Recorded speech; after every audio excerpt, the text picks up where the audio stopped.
Christophe Stovex, laboratoire informatique Nantes-Atlantique, c'est une unité mixte CNRS. Nous nous sommes rapprochés en 2010, fin 2010, d'une autre unité mixte CNRS internationale cette fois, qui se trouve à Mexico.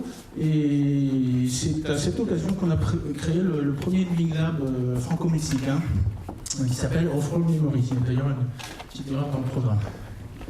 Alors nous travaillons essentiellement sur le web social, le web sémantique et la mobilité, ce qu'on appelle le web ubiquitaire. Donc d'abord, on travaille avec les technologies mobiles et notre structure d'accueil, c'est une cellule de valorisation des produits de la recherche, donc des produits de la recherche des laboratoires, qui est hébergée par l'Université de Nantes. Cette cellule s'appelle Capacité. Donc on valorise les travaux de recherche en ingénierie des connaissances sur le web sémantique, le web social, notamment avec des applications de réalité augmentée, code barre 2D et analyse des réseaux sociaux, c'est-à-dire analyse décisionnelle basée sur les réseaux sociaux. Donc voilà à peu près la structure du groupe, donc Capacité qui porte le Living Lab et le LAFIA ainsi que l'ULab qui sont les universités, les entités mexicaines à Mexico et à Puebla. Donc le Living Lab a fait partie de la 5e vague, c'était en début 2011 je crois que nous avons créé cette entité. Je vais passer rapidement sur nos activités et en venir à 4 grandes catégories, enfin 4 projets significatifs que nous avons développés depuis, qui étaient déjà en route d'ailleurs un peu avant. Donc un projet dédié au tourisme authentique, un autre dédié au transmédia, avec notamment France 3 Région, un autre qui est dédié au patrimoine vitivinicole, et enfin le dernier en date qui vient justement d'être lancé, c'est un projet de plateforme régionale d'innovation sur la Vendée et la région Pays de la Loire. Je passe rapidement sur les premières caractéristiques. Donc tout ça, c'est de l'application mobile et du QR code. Les QR codes, on commence à en voir pas mal. Vous savez, actuellement au Japon, il y a plus de QR codes flashés que de SMS envoyés. On travaille essentiellement sur le patrimoine territorial, touristique, industriel, mais aussi économique, tout ce qui peut être immatériel et culturel. Donc on vise à valoriser l'authenticité des contenus dans le respect de l'environnement avec des outils numériques modernes. Par exemple, sur l'île de Noirmoutier, il y a eu un premier projet créé avec 15 tags 42 vidéos. Ce sont des zones géolocalisées.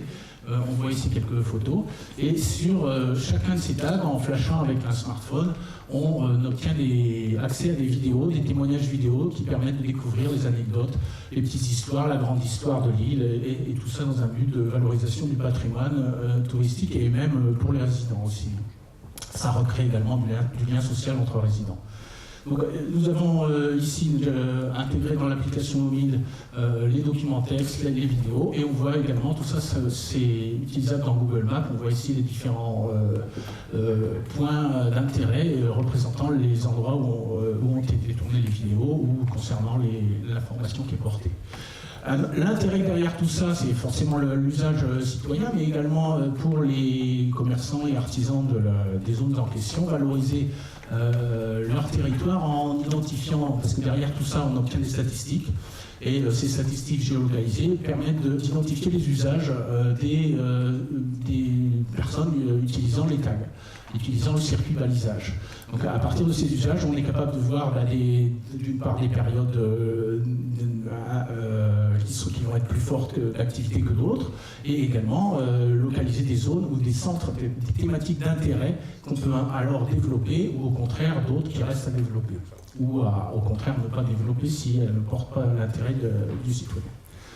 Donc je passe un petit peu là-dessus. Il s'agit donc, on valorise la mémoire territoriale à travers le maintien de la connaissance citoyenne et sa diffusion, son échange également, puisqu'il y a des fonctions d'échange de commentaires, réseaux sociaux, etc. Les mêmes choses qu'on peut retrouver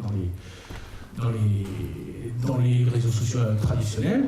Et on a maintenant diffusé ça sur d'autres villes, à La Roche-sur-Yon et 5 autres villes. Hein, je passe un petit peu. Un autre exemple justement de ce genre de technologie, d'utiliser ce genre de technologie, c'est ce qu'on a fait avec les marais Salon-Guérande, où il y avait un problème, c'était les marées. À cette époque, avant de travailler en numérique, ils diffusaient des flyers. Il y avait environ 25 000 flyers par été qui montraient pour chaque semaine les horaires des visites qui dépendent des marées. Et donc il fallait les distribuer dans les points de vente et les imprimer. Tout ça a été remplacé par un petit QR code au point de distribution des flyers. Il n'y a plus de flyers, il y a un QR code, on flash, et on a instantanément accès au calendrier automatique des visites. Ainsi qu'en plus avec des contenus qu'on ne va pas disposer, qu'on ne pourra pas voir directement dans la visite, des vidéos qui viennent enrichir le contenu de la visite et qui délivrent le guide de certaines contraintes. Voilà, donc il y a aussi la possibilité de valoriser, donc ça c'est ce qu'on a fait aussi sur la Tranche-sur-Mer, dans toute commune. Nous avons un fonds territorial d'information avec 100 000 documents environ. C'est une initiative régionale. On a des témoignages oraux de la musique traditionnelle. On a des photos anciennes. On a tout un fonds multimédia. Je ne sais plus à jour. Il y a plus de 100 000 maintenant. C'est un slide. Oui, juste les cartes postales, c'est 50 000 déjà. Et tout ça est géolocalisé, ce qui permet donc, soit en flashant des QR codes sur les zones correspondantes aux photos, ou en utilisant le GPS de votre smartphone, d'avoir accès aux fonds documentaires et aux informations concernant la zone dans laquelle vous vous trouvez. Là encore, valorisation du territoire. On a continué également sur Saint-Jean-de-Mont, où là, c'est plus récent, un 360. Alors là, on utilise des drones pour faire de la prise de vue aérienne à 360 en gigapixels, c'est 28 gigas une photo, pour vous donner une idée. Et donc on peut zoomer très fort là-dedans, et ça nous donne ce genre d'application où vous flashez votre QR code qui est au pied de l'église, vous vous retrouvez à 50 mètres au niveau du clocher de l'église. Vous pouvez, en baladant votre iPad, votre smartphone autour de vous, vous allez voir le paysage qui correspond au défilé, qui se fait en fonction de l'azimut de votre appareil, et vous pouvez passer également sur la même vue en mode nuit. Alors après, vous pouvez naviguer, on voit ici dans l'image au centre, là, il y a des petits points orange là, dans le ciel. Si vous cliquez dessus, vous allez sur un autre 360 qui est ailleurs dans la ville et qui vous permet également de naviguer ou d'avoir de l'information, comme on voit sur la dernière illustration, là, sur les marins pêcheurs montois par exemple. Ce sera une petite vidéo qui va apparaître à ce moment-là. On a refait la même expérience au quartier de la Création, qui est un quartier d'innovation numérique de la ville de Nantes, qui ressemble un petit peu à l'idée des Sorhauser qu'il peut y avoir à Bilbao, qui nous seront présentés un peu plus tard. Et là aussi, on peut naviguer de façon interactive en réalité augmentée, c'est-à-dire en orientant la tablette ou le smartphone, on voit défiler le paysage, on voit les points, on peut aller vers le haut et vers le bas, et trouver de l'information, du contenu enrichi concernant les zones géolocalisées qu'on découvre ainsi sur le 360 immersif. Une autre application, autre type d'application maintenant, c'est Vue sur Loire. Là, on est en partenariat avec France 3 Centre et Ouest. Et donc, on fait du transmédia, c'est-à-dire qu'on utilise les technologies de réseaux sociaux pour faire du participatif. Donc, on a des émissions télévisuelles, on a une mémoire vivante collectée par France 3 Région, qui est ce qu'on appelle le flux institutionnel, c'est-à-dire les reportages France 3 qui sont géolocalisés. Et derrière, on permet à l'utilisateur de venir enrichir sur ces reportages, d'apporter ses données personnelles, commentaires ou photos faites avec un smartphone correspondant à la thématique ou à la zone géographique. Tout ça se passe à partir d'une application mobile. Ici, on peut donc paramétrer les catégories que l'on veut visualiser, on peut paramétrer le rayon de proximité que l'on veut visualiser, et toujours en réalité augmentée, ainsi qu'en vue plan sur Google Maps. On géolocalise les reportages France 3 et on peut interagir avec pour éventuellement les voir, apporter des commentaires, à rajouter de l'information multimédia participative. Il y a des QR codes également dans Vue sur Loire, ce qui nous permet d'afficher une marque Vue sur Loire, comme on pourrait avoir recommandé par le routard. C'est-à-dire que sur tel site, tel restaurant, telle industrie locale, on peut visiter, enfin qui peut avoir une vocation touristique ou pas d'ailleurs, on trouve le QR code qui nous permet d'accéder directement à l'information du fonds documentaire France 3 Région concernant ce site.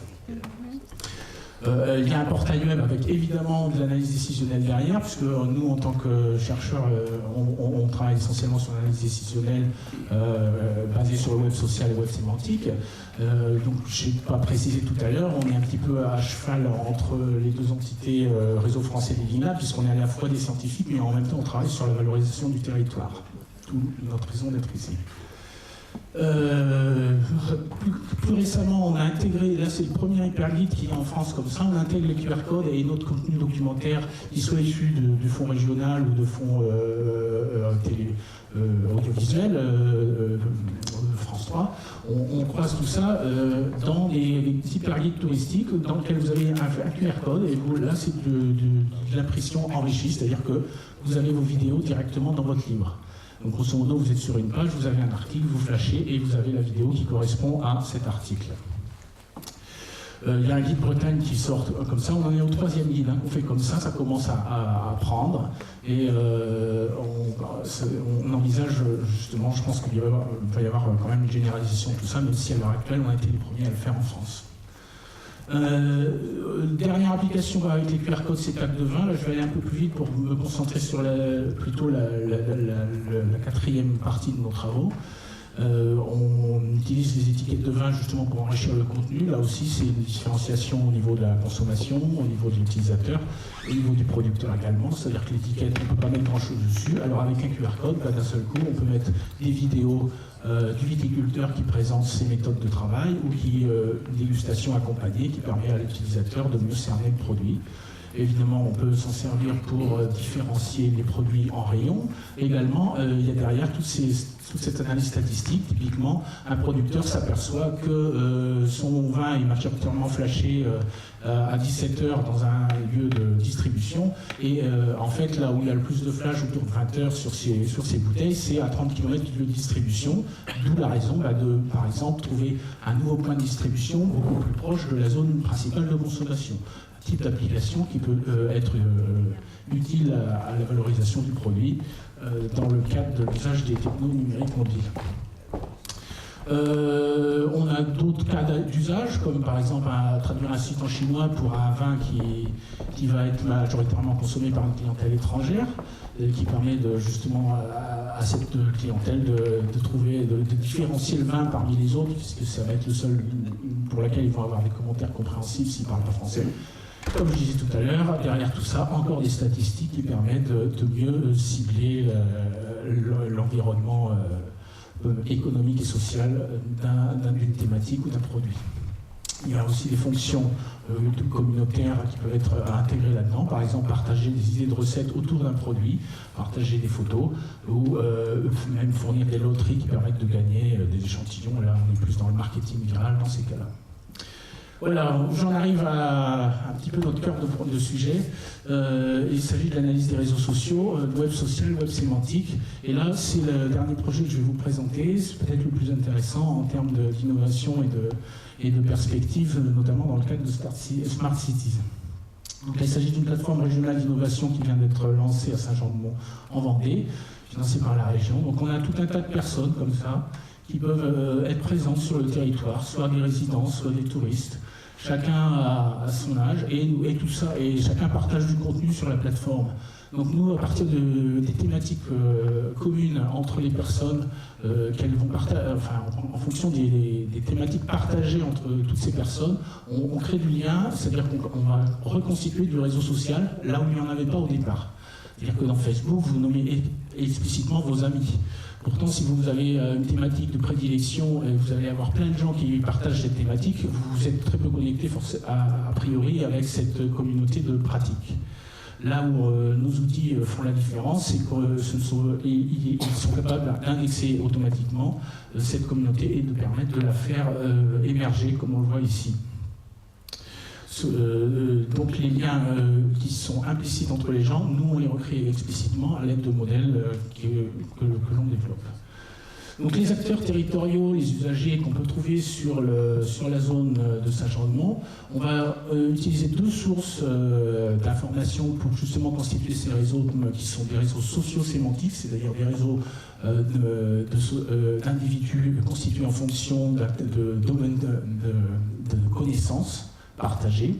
Donc d'une part la plateforme innovante interne où là on a de la donnée non anonyme où les gens peuvent se connecter. Cette plateforme permet notamment aux acteurs territoriaux de pousser de l'information. Typiquement un restaurant fait un menu ce soir spécial arrivage poisson frais et là l'information va apparaître sur le réseau et diffusée à la communauté des gens qui sont déjà un petit peu amateurs de fruits de mer. s'ils le souhaitent. D'autres sources, c'est les sources externes. On fait de l'analyse d'opinion dans les réseaux sociaux, Twitter, Facebook, etc. Tout le web est browsé. Et on en sort également de l'information qu'on croise avec les informations de la plateforme innovante. Donc, l'idée, c'est, grâce à l'analyse d'opinion, d'une part, on peut détecter des thématiques fortes. De quoi parle-t-on sur le web social, par exemple?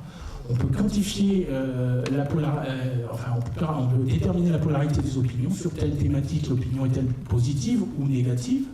Et également quantifier l'intensité de cette opinion. Typiquement, j'aime bien Saint-Jean-de-Mont, ça sera moins fort que j'adore Saint-Jean-de-Mont. Ça, on est capable de faire la différence. Nos modèles sont capables de différencier tout ça. On peut donc à partir de là aussi identifier des thématiques qui sont satisfaites ou insatisfaites pour justement orienter la gouvernance de la station soit au niveau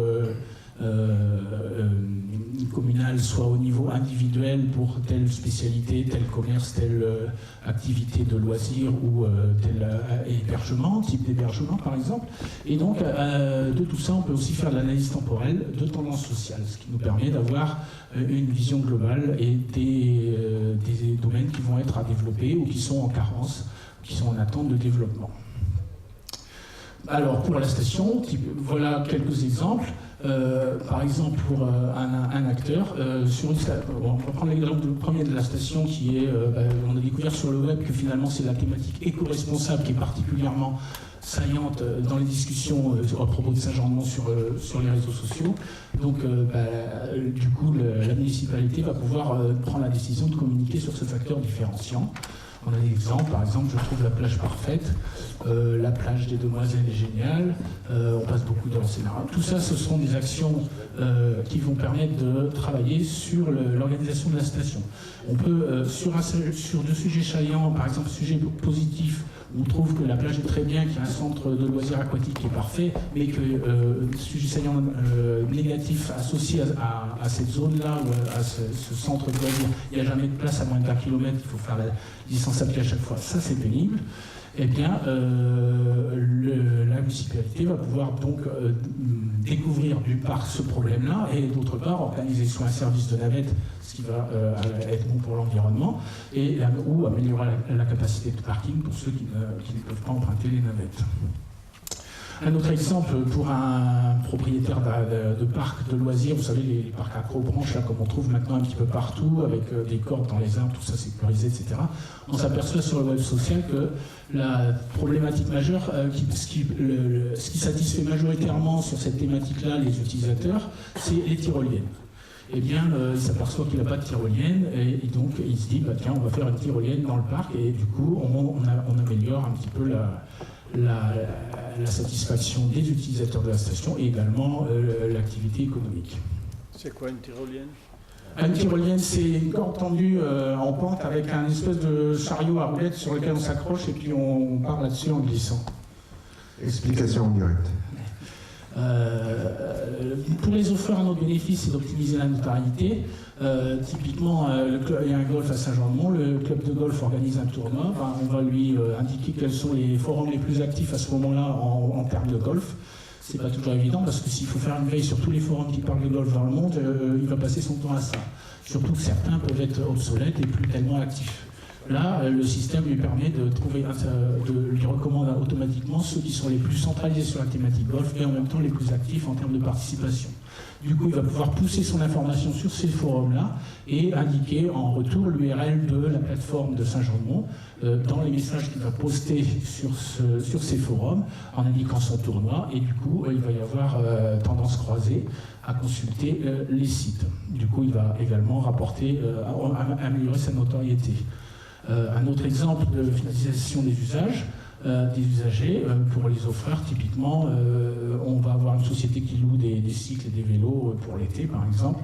Elle charge les ambassadeurs pour justement propager sa publicité, parce que là, on est à nouveau dans le marketing viral, et donc elle va trouver que sur les réseaux sociaux, tiens, il y a Monique qui était en vacances à Saint-Jean-de-Mont, c'est elle qui a l'opinion la plus positive sur les pistes cyclables et le cycle à vélo, l'environnement de Saint-Jean-de-Mont, et il va la contacter directement, lui proposer une offre promotionnelle et probablement que Monique ensuite va en reparler à ses communautés d'amis sur les autres réseaux, et ainsi on a une fidélisation des usagers.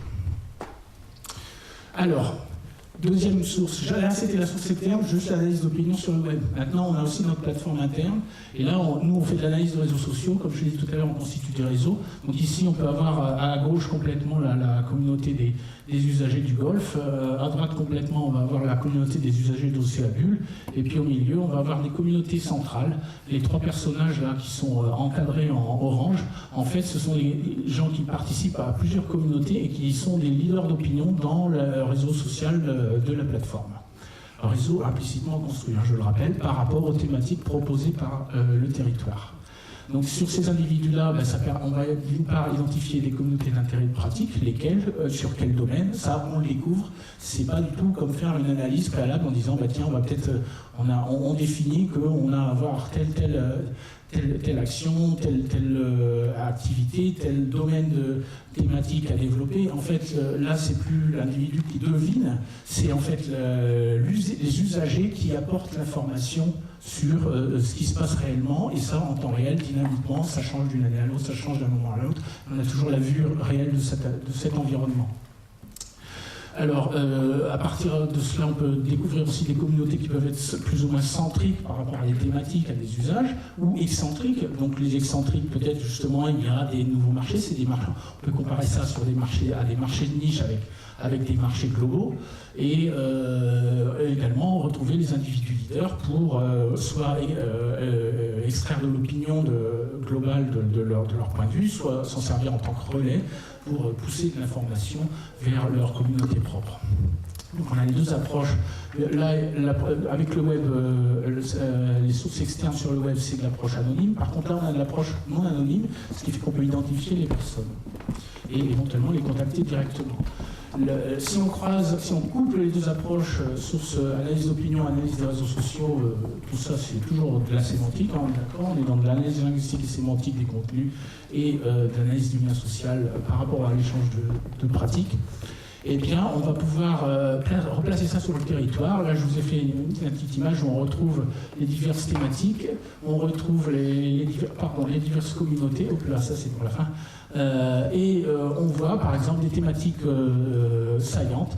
Typiquement ici, pour la première communauté complètement à droite, là, encadrée en violet, ce qui est vraiment un facteur d'attraction sur la ville, c'est la voile et la qualité de la plage. Par contre, en rouge, source d'insatisfaction principale, c'est le stationnement. Sur la communauté de gauche, qui était celle des golfeurs, là, on va trouver qu'ils sont quand même très satisfaits de l'environnement, moyennement sur la découverte de l'arrière-pays, mais quand même c'est une source d'intérêt qu'on découvre, qu'on n'aurait peut-être pas forcément identifié à l'origine, et puis ils sont moyennement satisfaits des files d'attente dans les commerces locaux.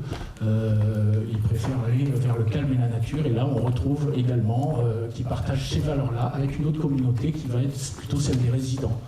Voilà. Donc toutes ces interactions, ces synergies peuvent être exploitables en termes de gouvernance de la station, en termes de valorisation non seulement du capital immatériel, mais aussi du territoire et du capital matériel économique. Typiquement, les hébergeurs peuvent adapter leur offre au mieux aux attentes des usagers. Voilà. Alors, pour donner une idée de comment on peut travailler en termes scientifiques, là-dessus, c'est des résultats d'un projet financé par le Fonds communautaire européen qui s'est terminé en 2012. Voilà, à gauche, vous aviez... alors, c'est pas ça qu'on fournit à l'utilisateur final, hein, mais voilà, ça montre quand même que les modèles sont opérationnels.